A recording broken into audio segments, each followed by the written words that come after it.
сіздерге астарлы жилетканы үйреткім келіп отыр. Бұл жерде сырмалы астарлы жилетка. Мінекей, ол үшін осындай қағазды алып былай бүктейміз. Сөйтіп былай қойып, қазір мен бірінші мойнын саламын. Мойнын желке жағын қатты ой жібермеңіздер, 3 сантиметр жетеді. Мына жерден мойныны айналасын өлшейсіз да, соны бөліп саласыз, ол былай болып келді міне. Мінекей, енді біз мына жерден төмен қарай түсіреміз. Кішкентайларға 3, үлкендерге 4 сантиметр түсіресіз мына арақашықтықты. Енді мына иықтан төмен қарай біз кішкентайларға 15, үлкендерге 20 аламыз. Ол былай сызылады міне. Бүйтіп сызып аламыз. Бұл жер көкірегіміздің айналасы, орысшасы окружность груди, соны бөліп саласыз. Мен кішкентайларды 30 алып отырмын. 30-шы размер деп айтады, үлкендерге 46. Мінекей осыны бөліп саламыз мына жерге. Ол былай келді мына жерге міне. Енді сіз осы иықтан төмен түсіріп жібересіз да, мына жерді думалақтап бүйтіп сызып алыңыз. Мынаусы 3-2 сантиметр болса жетеді мынау бұрышы. Мінекей, енді біз мына жерден төмен қарай белін алып аламыз, белдің ұзындығын. Ол да өлшеп алсаңыздар да болады. Өлшеп аласыздар да бүйтіп сызып қоямыз бұны.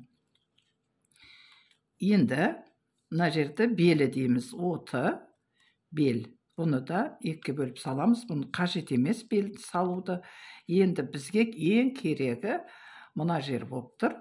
Міне белден төмен қарай. Кішкентайларға сол 15, үлкендерге 18 аласыз. Сөйтіп белгілеп аламыз бүйтіп бұны. Міне белгілеп алдым. Бұл жерді енді бөксесі дейміз. Окружность бедер, бөксе. Бұны да 2 бөліп саласыз.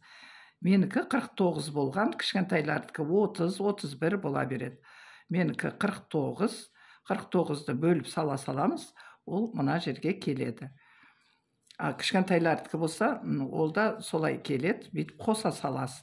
Енді біз осыны былай қосамыз, сіздер бөксесін сәл үлкендеу алып үйреніңіздер. Кішкентай балдардың қарны не болып кетеді. Енді мұна жилетканың ұзындығы өзіңізге байланысты ала бересіз. Мен тура бөксе тұсынан алып отырмын. Мінекей, осылай оңай түрінде піше саласыз. Қазір енді бұны қырқуын көрсетемін. Бұны қырқу үшін біз бұны бұлай мұна сызған жерімізден міне осылай бүктеп аламыз. Міне бүктеп алдым. Енді осыны сіздерге қырқып көрсетемін.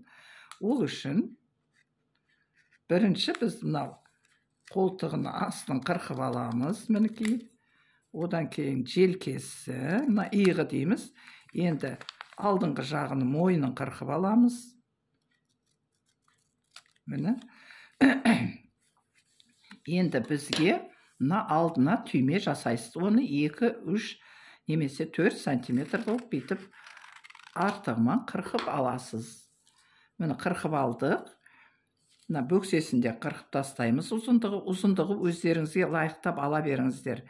Мен мына жаңа бөксенің тұсынан қалдырып отырмын. Мінекей бүйтіп қырқып тастадық. Енді бізге несі қалды? Алды қалды. Алдының мына жерін мына-манан бірдей қылып бүйтіп алып аламыз.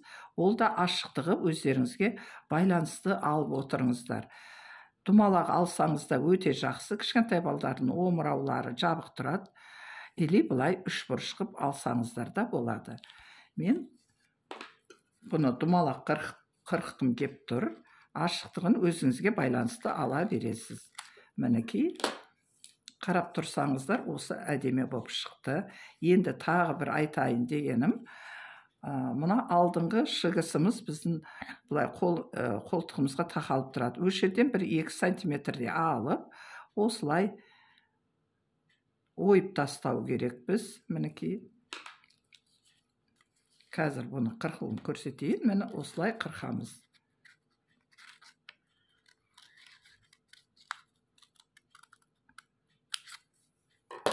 міне қырқып алдық.